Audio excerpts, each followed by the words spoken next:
What do you mean? What you gonna eat?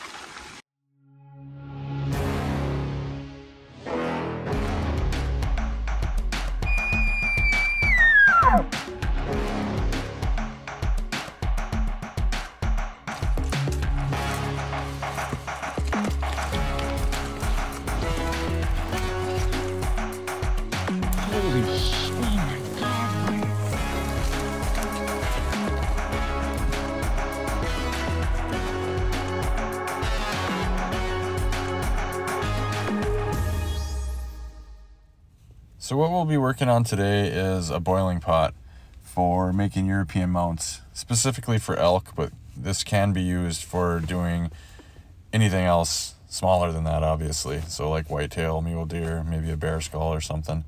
But all it is just some mild steel that I cut up into 3 different pieces. One being what's highlighted here in pink. That's the larger of the 3 pieces. In the upper right, you can see a front view of how it'll get bent in the end. And on the upper left, you'll see what it looks like in a side view. The lower left image shows the 3D view of it all assembled. The lower right shows just basically the size sheet of steel you would need to complete this project. Once all 3 parts have been cut out, the intent would be to bring them all to a local fab shop for bending. As you can see from the drawing, I have each bend shown in red and then highlighted along the bend line in yellow. Should have enough material here. This is a 3 foot by 3 foot sheet of 1/8 inch mild steel. Now that we got a plan, let's go ahead and transfer that onto the steel.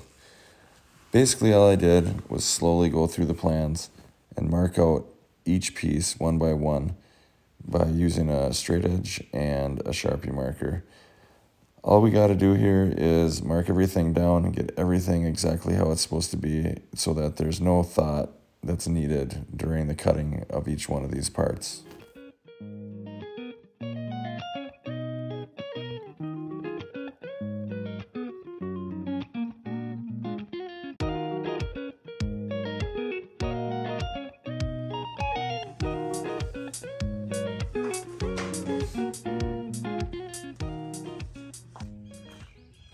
So the next step of the process is tedious and dirty and loud and everything else, which sucks, but it's a necessary step. Put on all my protective equipment, doing it outside to save the mess in the garage, I guess, and unfortunately disturbing the neighbors.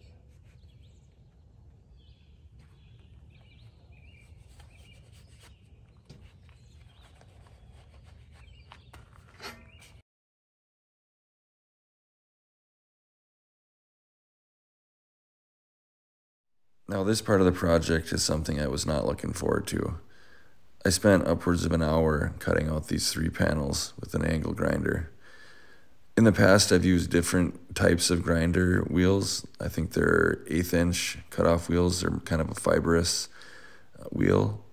Those work good, but they are a huge mess and they end up adding up. I think they're about $2 a piece and you'd burn through a ton of them. I found this diamond bit 4-inch cutting wheel and I really liked it. I've cut hundreds of feet of steel with this and it hasn't dulled or wore out at all from what I can tell. But this process isn't any fun, but it does result in a nice clean product when it's done. I guess a plasma cutter or some cutting torches could be used, but in the end you still got a bunch of grinding work to get it nice and clean. This product right here is basically done, aside from very minor grinding work to clean up the edges at the end. I don't remember the specific manufacturer of this cutoff wheel, but I believe I just picked it up at Home Depot for like $12 a couple of years ago. I have never bought one of those fibrous cutoff wheels since I've had this. It is a great product and I recommend it to anyone.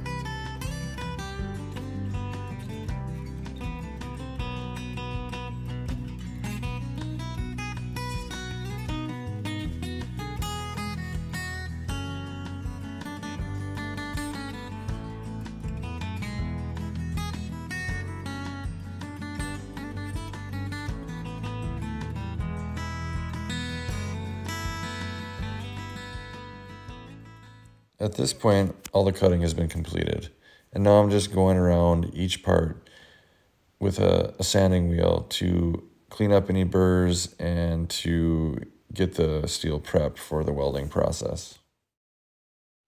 Once I had all the parts prepped for welding, I brought them to a local fab shop for bending.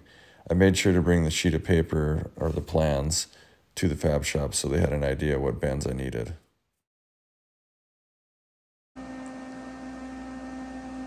Well, I forgot to show you guys all the different pieces, but I had this bent up. It's actually 3 pieces. This front piece bent in an exaggerated L basically.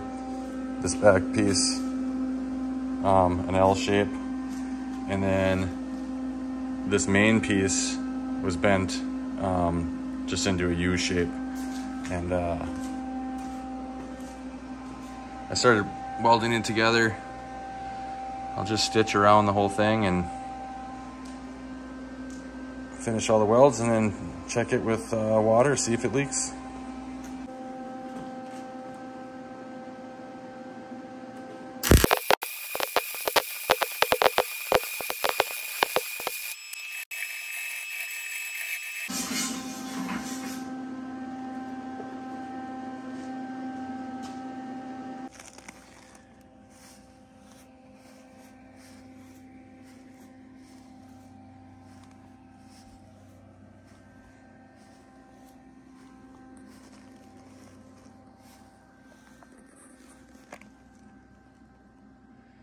These here I think I'll cut off in radius.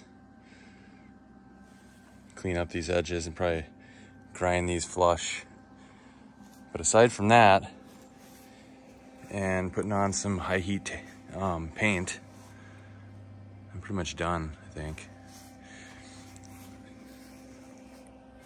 So some high heat paint, cut these off, radius them so they don't have sharp edges.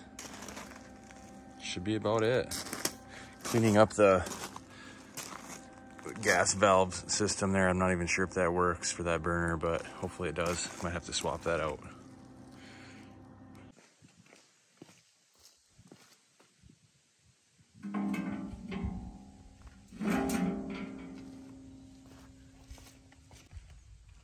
I guess now we'll just do a leak test on this and at the same time kind of figure out how many gallons of water this thing holds. So what I did is I just marked out how many gallons are in here. It's probably gonna take more than one.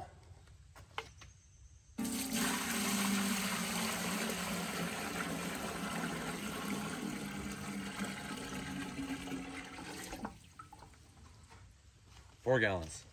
While that fills up, I'll take a look and see if we got any leaks. There's a baby leak right here. Oh, that leak right here. Grab a Sharpie quick.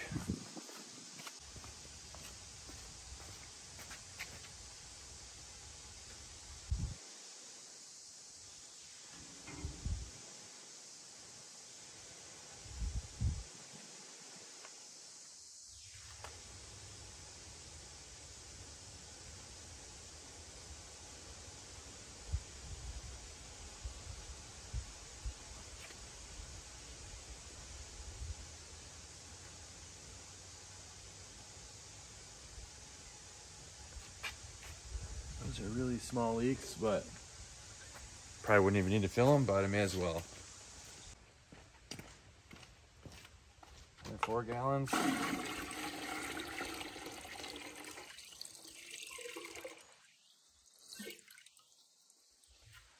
Probably 8 gallons is what it would take. Could also, like the skull of an elk, be kind of down into here. This angled piece will help from it falling backwards. Could probably put a boulder, large rock in here to take up some volume so you don't have to use as much water. See if there's any more leaks. I lost my Sharpie.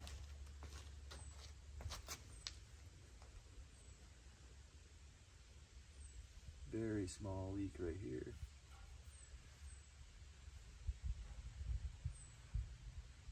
Potentially a little baby one here. Basically, wherever I start and stopped with my welds, it's looking like having a little leaking issue.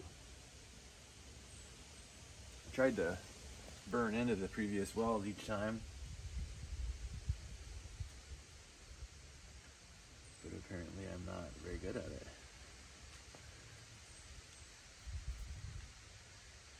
Good thing this isn't a fuel cell.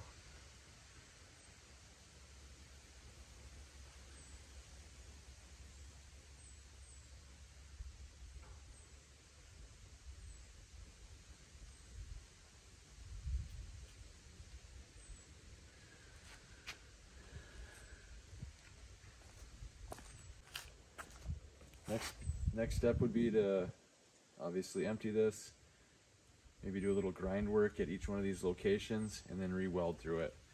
Then I'll also smooth out these top welds, and then cut and radius this and sand and grind it so it's nice, there isn't any sharp edges. But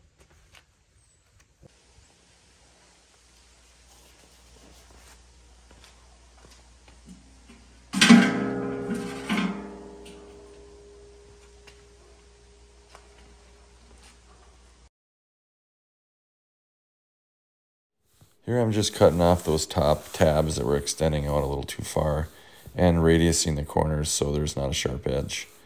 I did also work on grinding flush those welds like I had said, but I was doing that so that I could put a lid on it to hold heat depending on what size skull is in there, but that just turned out not to be necessary. Next, I'm working on grinding each spot where I had a pinhole and getting it prepped for further welding.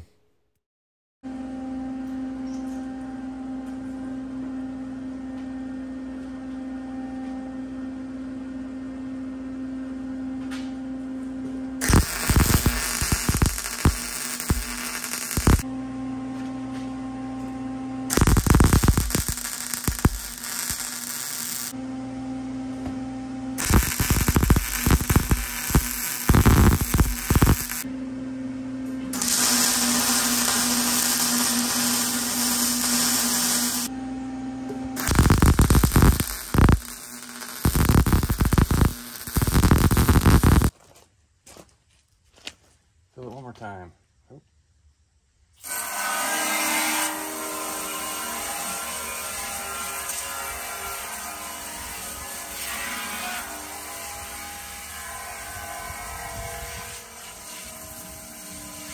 So I had two spots that were leaking a little bit before, or this last time. Honestly, they're tiny little leaks, so I think it'd evaporate quicker than it would leak out of there, so when it's burning anyway. So even if these leak a little bit, I think I'm gonna say good enough.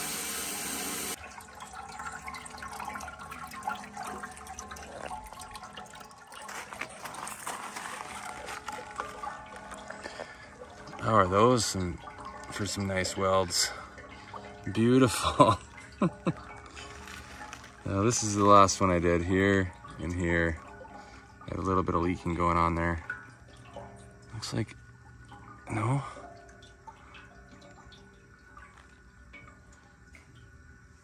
Hopefully there's no more leaks.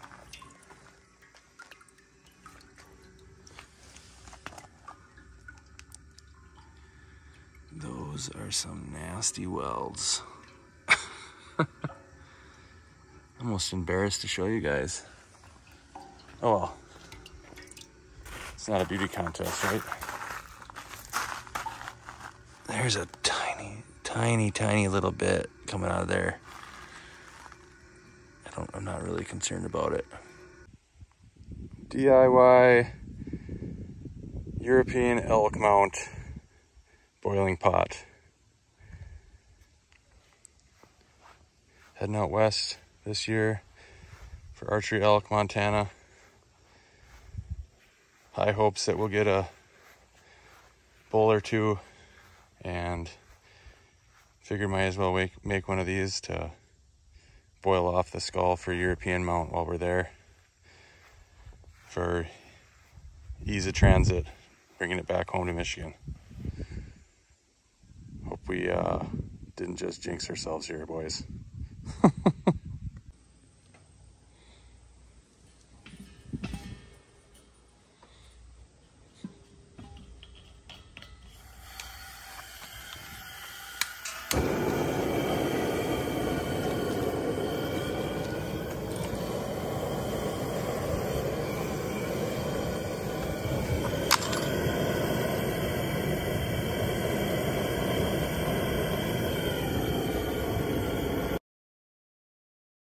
This was the elk skull that was used to size the pot originally.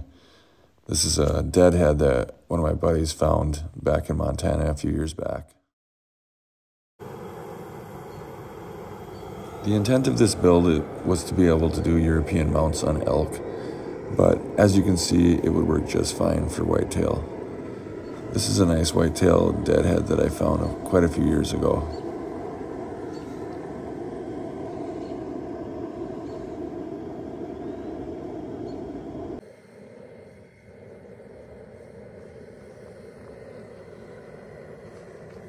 I can tend to be a little bit superstitious, so I'd be lying if I wasn't a little worried about making this pot prior to going to Montana.